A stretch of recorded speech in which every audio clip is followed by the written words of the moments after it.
Ugomba tugende nyuma y'ubwo no byagenze bitera. Tugende. Yakoresha akora namba zitari butaka reka tugusiga hanga ni bari dushaka. Shakisha nubwo ataraza ariko byarangiye twarabonanye nta kibazo mwakoze neza mwaramurangiye. Twarakurangiye ariko uzagura n'akantu Jacques. Akantu se? Kana se mwari nanga mu cyaro kwa bazamukubita umwice. Abona ko wangwa zingaye byibuze. Haguruka nyine gufotore. Bigende neza.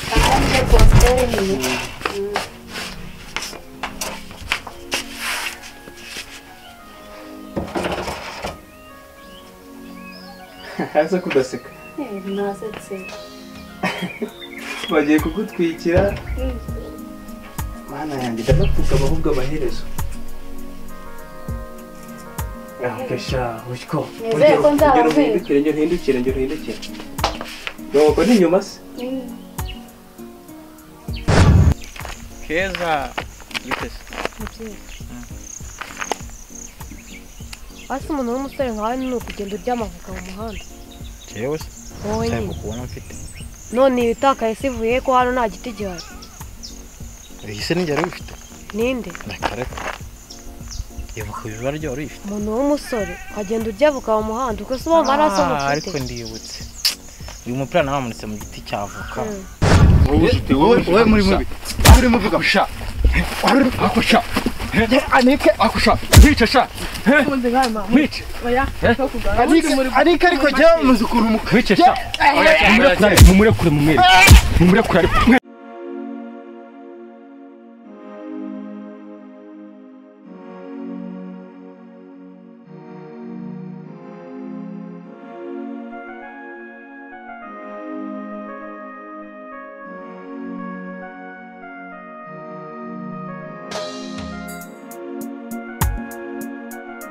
Dipambye ngo yarankunze. Rika. Ise tumahaganye kwanga ngo yagukunze. Mbaza uti none Nukuntu mwatindanye ngo yaragukunze. Akoriza. Igihe bamaranye cyose yarakiri kumusaba. Maze ntabwo ndabeshya. Ubwo nuko matubeshya. Narambwiye ngo umva. N'amasaha yose mwamaranye. Ntabwo nshaka ibintu byo gukundana. Rika. Ndashaka kubanza nkiga. Duhisha. Amasaha yose mwahagararanye uziko twari tworambe twagiye. Maze nibyo. Ngiye numvaga ari no kunenze. Ariko bikaze ngo yarambwiye ngo kudende. Nabura abona gura mutipe hari ikintu kiri kuvamo. Nanjye numvaga ari kunenze. Ikintu nshaka. Mbaza uti ni iki? Ndashaka ko mu rugo. Umva natwe tubabakire reba ukuntu mama muzamufite amabagi ngiye nta kintu na kimwe mfite. Usikuntu bimbabaza. Umurakeza maze nawe uzabigeraho. Samba tsenga n'Imana ngo izabimfashemo. Wani saza gutazigeze kandi Brubo yanegereje ari kwibaza hano natinze. Kandi ndamwubaha. Ariko sira rimwe ko tugaruke nk'umwari ufite butigame imeze nk'intera. Uko yaziga yawe yuko yatora aho tutabiye.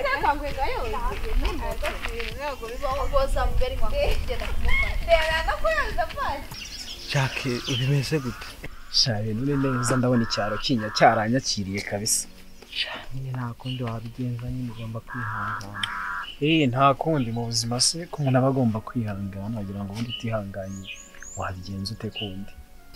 Jacques ubundi hari umukobwa yakumbaririje abwira ati ngaragushaka byihuse. Umukobwa arangisha Jacques. Uzi ukuntu yari icyuki imana. Yararenze imana. Jacques umenya hari ahantu wakoraga hari harenze. Sha nyine Wana iyo umuntu ari gukora ahantu nk'ariya mu mujyi uhura n'abantu benshi batandukanye abantu mugenda mumenyana bitewe n'iyo mabose amibirori bitarangira. Rero bitewe nuko ibirori biba biza ugenda uhura n'abantu batandukanye mumenyana ugasanga nyine bimeze neza.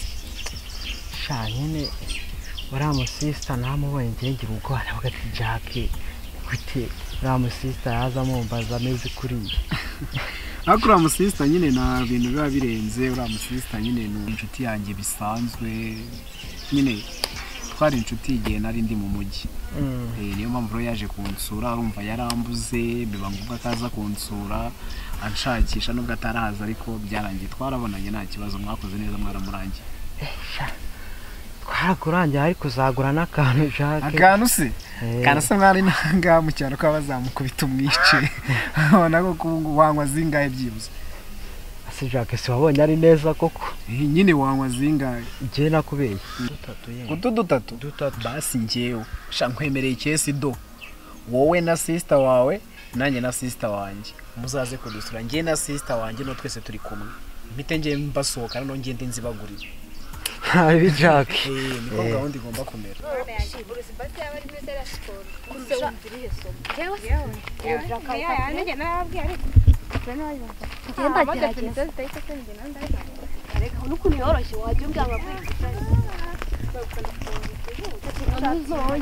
abasista meze ni neza amakuru ni meza muve sikuru ariko ndababona hasi mu bintu bya sikuru muracyabishobora Yesu ni ukugerageza ese hari umuntu ukiga abishobora ni ukugira ngo twigane ukugira ngo umuntu yige arangize bazavuga barangije nawe uhaguruke hari icyo nshaka we witonda ushaka iki wasanga mwe mama ugiye kugenda mukasa no kugira ngo yine ngende nereke papa ko nagiye ku ishuri cyangwa mama ko nagiye ku ishuri naho ubundi giye biba bigoye ariko nyine anytime bigira bigacamo iyo birangije niga amatiriza pe batangiye ubuzi ndashaka iwacu turi abakene ariko ndashaka ubuzima tubaho uzarangira kandi ari njye mfite kuraje rata wowe so nyine biba biri struggle ako nyine anytime mugeraho bigacamo ugasigara nyine umva nari nyine mwe mujye mukorana umuhate ariko igihe kimwe nyine biba bibagoye ariko igihe kimwe bizageraho nyine murangiza nabuze no wariva mu gihe none se ko bano bateze iwabo barabona buri kimwe reba nk'ubu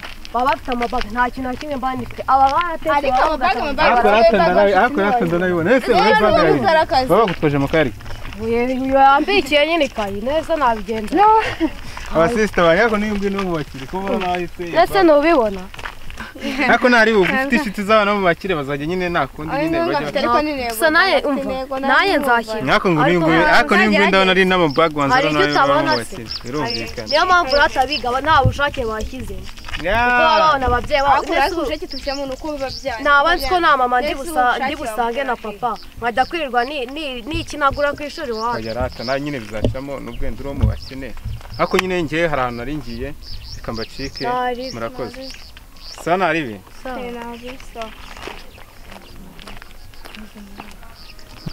Siko mbona ugende siko bwana no byagenze bitera tugende yakoresha ako namba zitari butaka reka tugusiga ngaho niba ari dushaka kagira inkuru bamukunde se wakimuko wamukunde gorata ameze neza ubundi muri make yamukunze ese uko tubyisha kuri nk'ubwo twari bogari kuba yifunze ukuntu nicyo wamukundiye nese ko mu ndwanya si byo njye nabonye nta nibirenze kunda aba niyikundire niba njye namwikundiye ubu se kankubaze umuntu utangiye gukunda angana gutya ubu ngubu koko ngize ukuri ufite iyihe ntego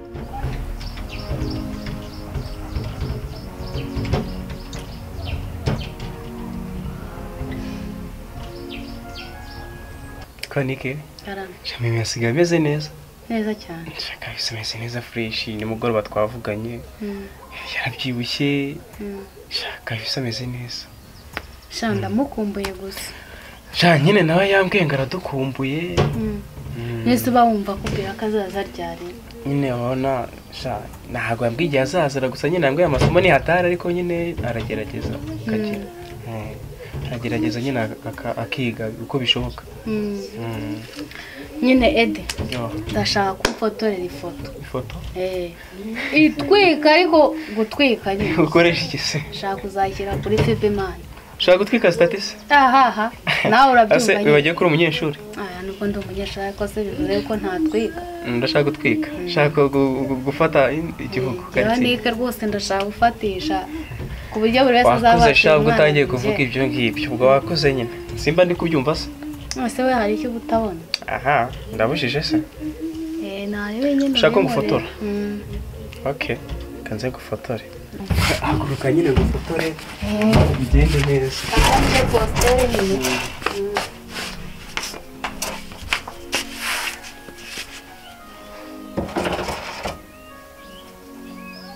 haza kudaseka nasetse bagiye kugutwikira mana yanjye ndapfuka ahubwo amaherezo gasha ushko hindukire nuko ni nyuma se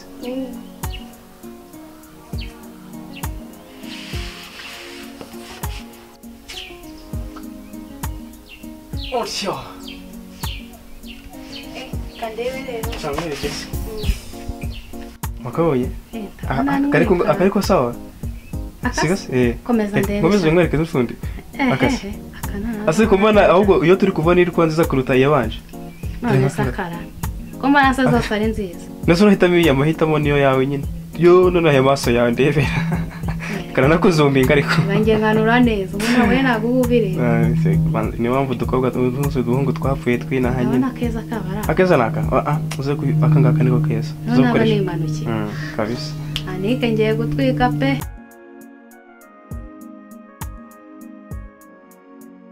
Simana, nta mwari muri aho se. Sha inaha turaho tu. Biragenda nari. Ahantu natwe twimukiye rero. Nubwo hari izuba ryinshi, ariko nyine ubuzima bwaho ku muntu ufite amafaranga ubona ntari. Ariko uko biri kose atandukanye n'inanga nese nangaka cyane nani mu cyaro. Nahoze mbona kwanye gukura akazu kagiye kubagwaho. Siko ndi kuharyama mari nkumva mfite ubwoba ko kangwa. Ariko nyine nta kundi. Shase nyine kari ku buzima bwo mu cyaro ubundi niko bawumeze. Wabyenze utese. Nuko babaho. Ariko nawe utanirengagije nese mwese wo mwabaga we n'ubizo ubuzima nubwo wenda byaje kuzinduka mu iwanyu bigacamo ubundi ugira ngo siko byari bimeze. Uziko nataga saa 12 nkoko y'umwera ariko. None ubu utazangaye. Kare ndungu se ko. Ubu ntahera rimwe n'abanyerondo. Ni gahunda. No kuvuga ngo mu gitondo wasanga nako ukorwamo na pandagare mu gitondo. Oya nta pandagare none. Irimo iracyura abantu baramu. Ngese ndumurara. Nari n'umusinzi. Ariko rero nta ribi nta shawe twawe.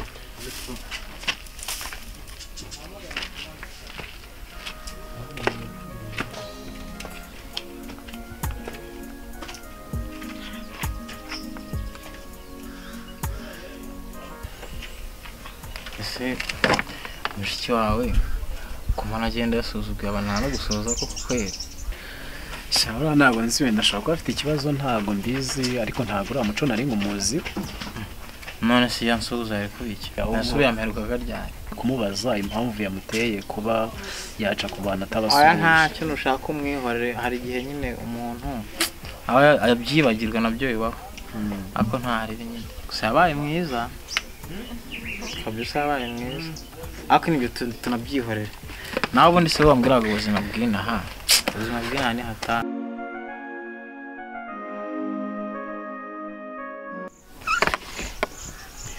Shaela, ufite amakuru. Ahe makuru. Ejo bundi nasohokanye na Jack. Kagira inkuru. Byagenze bite? Bane nabashobora kubyumva. Nyine twarasohokanye.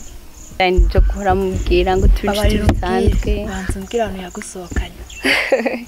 N'undi ndio nakubwira ntago wahamenya. Bayita Clarika Beach. Ntago wahamenya.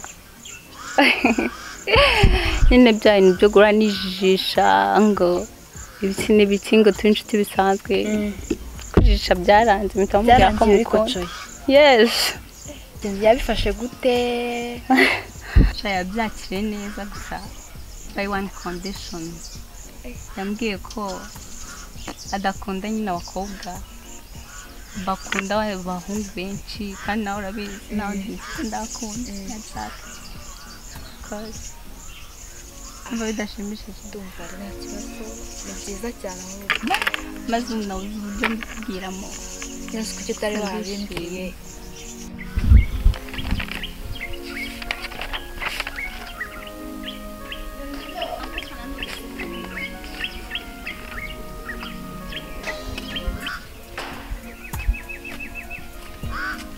Vava. Ni nawe nabwire gatoya. Tarama kandi tugiye kumbeshya. Vava wabigiye he? Nyine yawe umwana ngiye kureba kuko yanumyeho. Yari yambwiye ngo aranshaka. Ese Vava, ikibazo mfite wowe waba ugifite nge bro, mbonye maze iminsi ameze nabi. Ikihe kibazo? Nyine brother wacu mwihanganire kuko muri iyi minsi ntago ameze neza, ari stress cyane.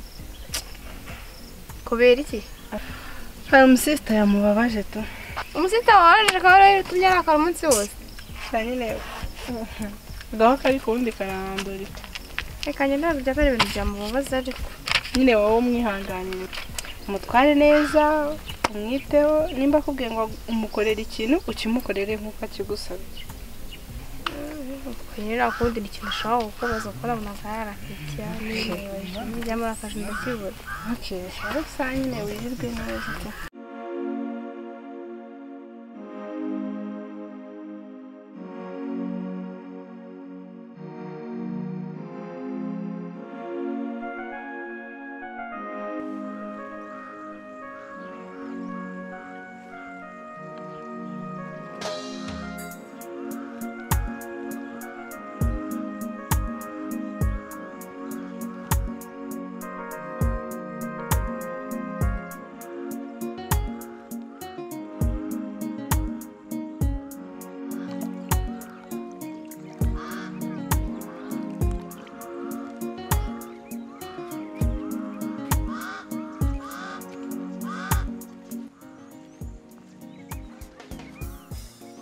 ari bimeze bite se amahoro bro biracamo kabisa nabi arubuzeho mbuzeho ni kwa kundi umuntu aba ari mu kazi kenshi zikagira amasayiti menshi ngomba umwanya wo kugira ngo ngereho cyangwa tunavugana ariko just nawe amuberi impamvu naguhamagaye ukaboneka nawe byari byose twari tuburaniho byatari birumvikana tumweho rero cheers brother Ajimeze bitese sha bimeze neza mwana shaka waratwanze nukina dusura hejuru urabona ndasigaye ryose cyane birenze ahubwo ceceka byihorera baragihura nishishikira neza kandi ibyo rero nubwo ari byiza bro wawe turahura kenshi arabizi ahubwo ubwo ntajya ntumikira bigatuma utaza kudusura se happy ni za gahunda zanjye nyine urabizi ahubwo mwana uziko ngufite amakuru ashyushye amakuru ameze utese shaka sisera arakabyara Yannick yatwitse kuri Instagram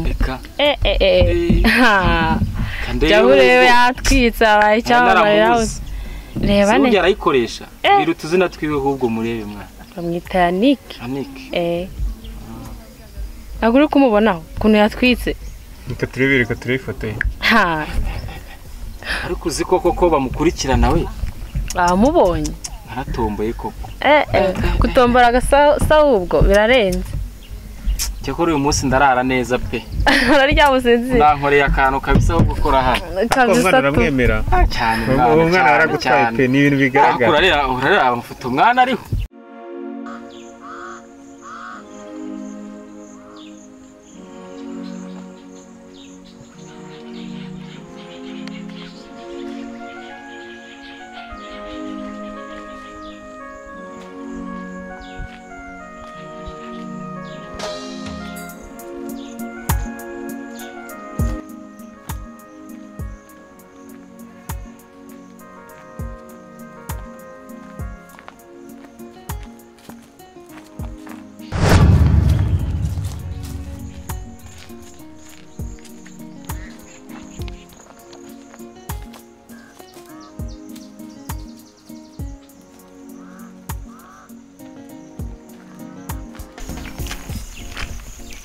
Keza bitese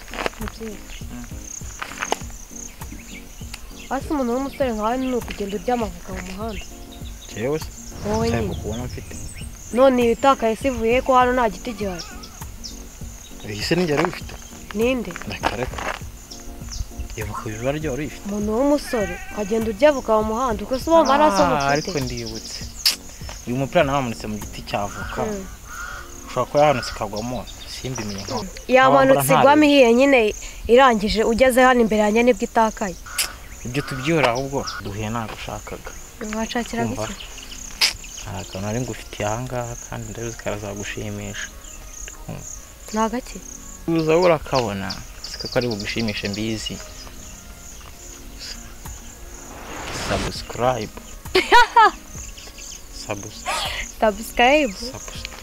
please mani kashayininga asigaye atwika muri ino minsi cyane ahubwo se hari notification mbonye reka ndebe ibiki notification ni ibiki siko bari kuvuga umugore wanjye mani reka da biranangaje ariko ndumva karagahungu se ko mbona wagira ngo karamwemera ari kuvuga nkaho bamwemera bitwaye nk'ubegera se gato ukabumva brother njyewe cyangwa ntabwo ari we n'undi bitiramo wumvise binandenze ariko nkabibona impamvu atanyitaho kumbi ariko kari agatipe ntabwo twahonoka reka nze tubonane reba nk'ukuntu kaba kameze ukuntu kaba kambaye ariko wakurikirana amakuru wakurikirana amakuru ukabyumva kuko buri umugore w'umuntu aba ari umuntu ukomeye umva reka nze mukurikira asanga ari n'umugore wawe ari kuvuga reka ngende ndebe uko bimeze njye ntago nabyemera Kosha wari muvuga ngo cyakora uransekeje surprise nibyo byakunaniye we harakana ashaka kuvuga katandukanye nakandi ko mu kirimo ngo kavuga nyine ako bakavuga mu ginde do mu kanya utayevoka none no kuvuga surprise bikunaniye kaho basi surprise ninde wakubwiye ko ngiye bamendesha ibyo ngibyo ko rambwiye ko nta phone ufite nyine nta mfite naniyo cyari gashyashya tuyango ni nako nibyo yitwara nawe ujye uyikoresha asamba uri kwakira ino telefone kare nayiguriye nta wundi nakubwiye ngo nta telefone nshaka ni telefone yanjye uyangiye ntago nyishaka kuko ngiye ntago mendeshwa telefone uragira uzabona ibyo witwaza unshuka ngo wamaye telefone oya basi giye witwarire sibyo wenda nubwo utankunda ariko basi yijyanire ntago nyishaka rero ahubwo ikindi ubona ko nikoreye ndananiwe ndashaka gutaha hari byinshi mfite byo gukora basi reka ngutwaze byihorere nditwaza telefone yanjye irayanze ndayanze basi reka ngutwaze reka nditwaza tugarutse ngutwaze ntabyo nshaka telefone yanjye irayanze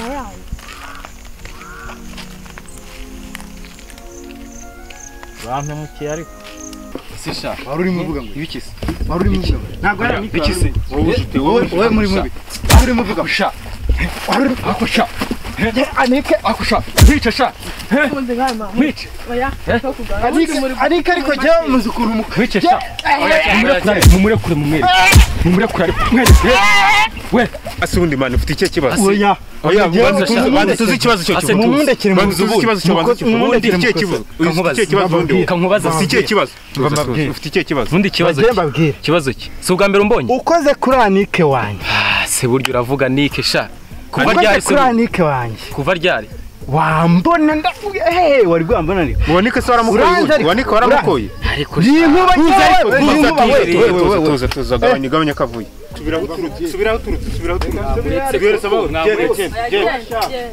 genda aho yagenda oya genda wowe nguranike wowe